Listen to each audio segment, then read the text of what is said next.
Capítulo 373. El día de la Parasheve en el templo. Jesús entra en el templo, y desde sus primeros pasos en él es fácil comprender el humor de los ánimos hacia el Nazareno.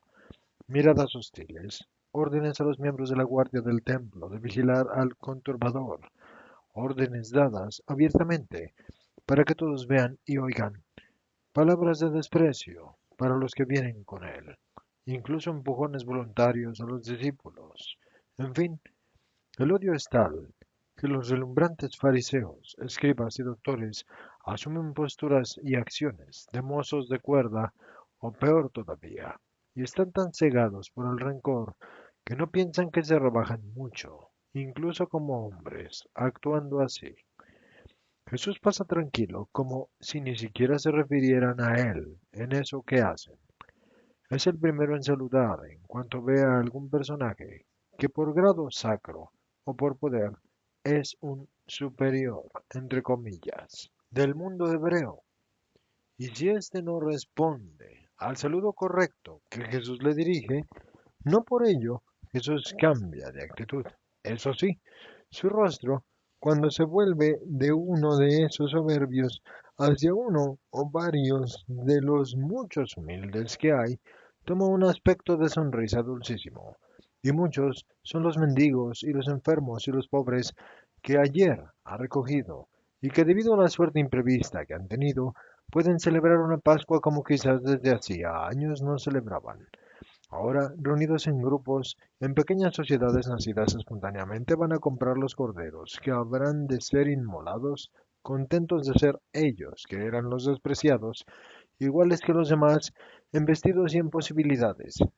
Y Jesús se para benigno a escucharlos, sus propósitos, sus narraciones de asombro, sus bendiciones, ancianos, niños, viudas, enfermos, ayer, que ahora son curados, miserables ayer, andrajosos y hambrientos y despreciados, pero hoy, vestidos y felices de ser hombres, como los demás que en estos días de la gran fiesta de los ácimos.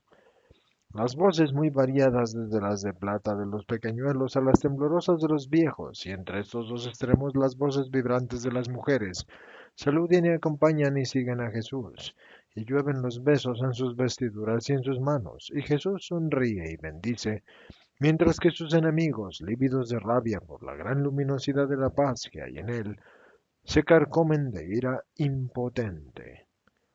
Capto fragmentos de lo que dicen unos u otros. Tienes razón, pero nada que hagamos nos destrozan. Y un fariseo señala al pueblo que se apiña en torno a Jesús. Fíjense, nos ha recogido y nos ha dado de comer y nos ha vestido y nos ha curado. Y muchos, por medio de los discípulos ricos, han encontrado trabajos y asistencia. Pero la verdad es que todo ha venido por él. Que Dios lo salve siempre. Dice un hombre que quizás ayer estaba enfermo y mendigaba. Claro, así yo también. Este sedicioso compra a la plebe, así para lanzarla contra nosotros. Gruñe entre los dientes un escriba, hablando con un colega. Una discípula suya ha tomado mi nombre y me ha dicho que vaya a su casa después de la Pascua y que me va a llevar a los campos que tiene en Beter. ¿Comprendes, mujer? Yo y mis hijos. Voy a trabajar, pero ¿qué es trabajar cuando hay protección y seguridad? Es una alegría. Y mi Leví ya no tendrá que destrozarse trabajando en los cereales, porque la discípula que se hace cargo de nosotros lo va a poner en las rosaleras. Vamos, te digo que un juego. El Eterno dé gloria y bien a su Mesías, dice la viuda de la llanura de Sarón a un israelita de la clase más bien rica que le está preguntando. Oh, ¿y yo no puedo? ¿Están ya todos situados y todos los que ayer ha recogido? Dice la mujer rica israelita. No, mujer, hay todavía otras viudas con hijos y otros hombres. Quisiera decirle que si me concede la gracia de ayudarle, llámalo. No me atrevo. Ve tú, Levi mío, a decirle que una mujer quiere hablar con él. El niño va raudo y refiere esto a Jesús. Entretanto, un saduceo trata con violencia a un anciano que pontifica en medio de una masa de gente venida de la Transjordania y que teje el elogio del maestro de Galilea. Y el anciano se defiende diciendo, ¿Qué estoy haciendo de malo? ¿Querías que te alabara a ti? Bastaría con que hicieras lo que hace él. Pero tú, que Dios te perdone, desprecias las canas y desprecias la miseria en vez de amarlas, falso israelita, que no respetas el Deuteronomio teniendo la piedad de los pobres. ¿Estás oyendo? Este es el fruto de la doctrina del agitador. Enseña a la plebe a ofender a los santos de Israel, le responde un sacerdote del templo. Pero la culpa es nuestra si sucede esto, pues no hacemos más que amenazar sin traducir esto en acción, las amenazas. Y Jesús, mientras tanto, dice a la mujer de Israel, si verdaderamente te comprometes a ser la madre de los huérfanos y la hermana de las viudas, ve al palacio de Cusá, al Sixto, y di a Juana que te mando yo. Ve, y fructifique tu tierra como la del Edén, por tu piedad, y más aún fructifique tu corazón en un amor cada vez mayor a tu prójimo. En esto, ve a los miembros de la guardia que arrastran al anciano que había hablado antes, y grita, ¿qué le hacen a ese anciano? ¿Qué ha hecho? Ha insultado a los oficiales que lo reprendían. No es verdad, un saduceo ha arremetido contra mí porque hablaba de ti, a aquellos peregrinos. Y como ha levantado contra mí su mano porque soy viejo y pobre, le he dicho que es un falso israelita que pisotea las palabras del Deuteronomio. Suelten a ese anciano, pues está conmigo, y su boca ha expresado la verdad. No la sinceridad, la verdad. Dios habla por los labios de los niños, pero también por los de los ancianos. Está escrito, no desprecies al hombre en su vejez, porque son los nuestros los que envejecen, y también no desprecies las palabras de los ancianos y sabios.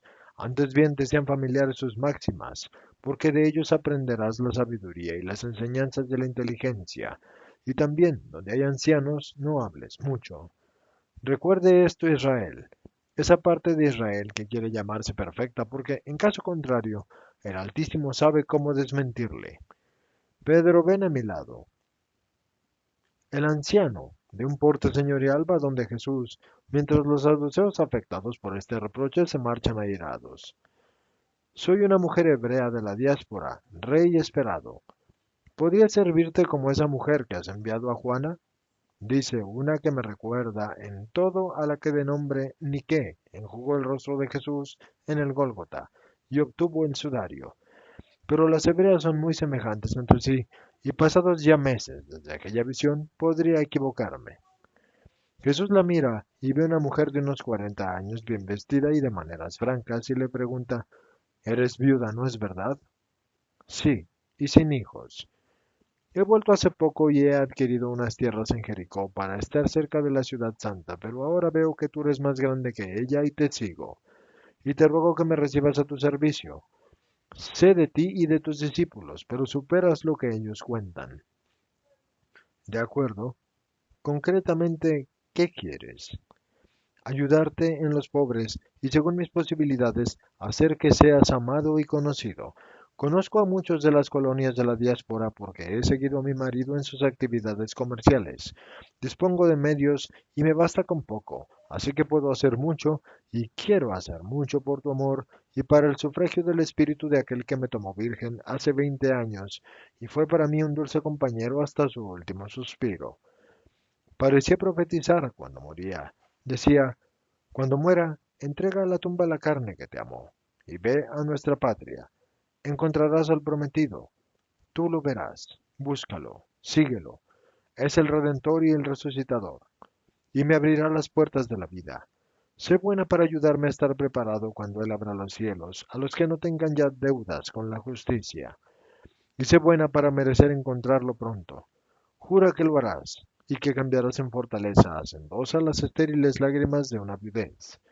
Ten, esposa, a Judith como ejemplo tuyo, y todas las naciones conocerán tu nombre. Pobre esposo mío, lo único que pido es que me conozcas tú. Te conoceré como discípula buena. Ve tú también donde Juana y que Dios esté contigo. Pesados como abejas, vuelven al asalto los enemigos de Jesús mientras él, inmolado y el cordero, habiendo esperado a que fueran inmolados los que habían tomado los discípulos para tener los necesarios para tantos, regresa hacia las murallas del templo. ¿Cuándo tienes pensado acabar con estas ostentaciones de rey? Tú no eres rey, tú no eres profeta. ¿Hasta cuándo vas a abusar de nuestra bondad, hombre pecador y rebelde y causa de mal para Israel? ¿Cuántas veces te tenemos que decir que no tienes derecho a venir aquí como rabí? He venido a inmolar al cordero y no pueden impedírmelo, no obstante que les recuerdo a Adonías y a Salomón. ¿Qué tienen que ver con esto? ¿Qué quieres decir? ¿Eres tú Adonías? No. Adonías se hizo rey fraudulentamente, pero la sabiduría velaba y aconsejaba de forma que fue rey solo Salomón. Yo no soy Adonías, sino Salomón. ¿Y Adonías quién es? Todos ustedes. Nosotros, atento a lo que dices, hablo con verdad y justicia. Observamos todos los puntos de la ley, creemos en los profetas y... No, ustedes no creen en los profetas, pues ellos me nombran, y ustedes no creen en mí. Ustedes no observan la ley, y la ley aconseja obras justas, y vosotros no las hacéis. Y ni siquiera son rectas esas ofrendas que vienen a hacer. Está escrito, inmunda es la ofrenda de quien sacrifica bienes malamente adquiridos. Y está escrito, el Altísimo no acepta los dones de los inicuos y no vuelve su mirada hacia sus oblaciones, ni tampoco perdonará sus pecados porque acumulen muchos sacrificios. Está escrito, el que ofrece sacrificio con los bienes de los pobres es como aquel que degüella un hijo ante los ojos de su padre. Esto está escrito, Jocanán. Está escrito, el pan de los indigentes es la vida de los pobres, y quien se los arrebata es un asesino. Eso está escrito, Ismael. Está escrito, quien arrebata el pan del sudor es como si matara al pobre. Esto está escrito, Dorás, hijo de Dorás. Está escrito, quien vierte la sangre y quien quita su jornal al jornalero, y son hermanos. Esto está escrito, Jocanán, Ismael, Cananías, Dorás, Jonatán.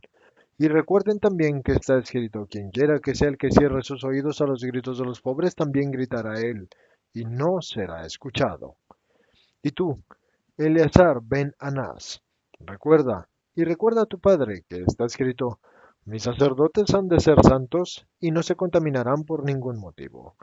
Y tú, Cornelio, ten presente que está escrito, el que maldiga a su padre y a su madre está muerto. Y no es una muerte solo la que procura el verdugo, sino una muerte mayor, la que espera a los que pecan contra los padres en una eterna y tremenda muerte.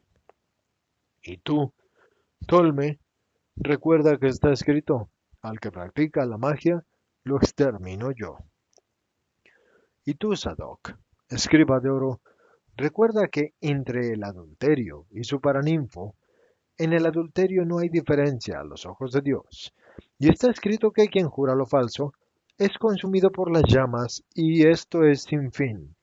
Y di a aquel que lo ha olvidado, que quien toma una virgen y saciado ya, la separa de sí con falsas acusaciones, recibe condena, no aquí, en la otra vida, por la mentira, el juramento falso, el daño contra la esposa y por el adulterio. ¿Qué sucede? ¿Van a huir? Ante el inerme que dice las palabras que no son suyas, sino de aquellos a quienes ustedes citan como santos en Israel, de forma que ustedes no pueden decir que el inerme sea un blasfemo, porque si ustedes lo dicen, se llaman blasfemos a los libros sapienciales y a los libros mosaicos que han sido dictados por Dios. Así es que huyen ante el inerme. ¿Son acaso piedras mis palabras? ¿O es que despiertan en ustedes, golpeando el bronce duro de su corazón, la conciencia, y la conciencia siente el deber de purificarse, ella, y no solo los miembros, en esta parasheve, para poder consumir sin pecado de impureza el Cordero Santo? Oh sí, así es la gloria al Señor. Porque se los digo a ustedes, que quieren ser alabados como si fueran sabios, y verdadera sabiduría es conocerse a sí mismo, y reconocer los propios errores y arrepentirse de ellos, e ir a los ritos con una verdadera devoción, o sea, con un culto y rito en el alma, y no solo el rito externo. Se han marchado. Vámonos también nosotros a dar la paz a quien nos espera.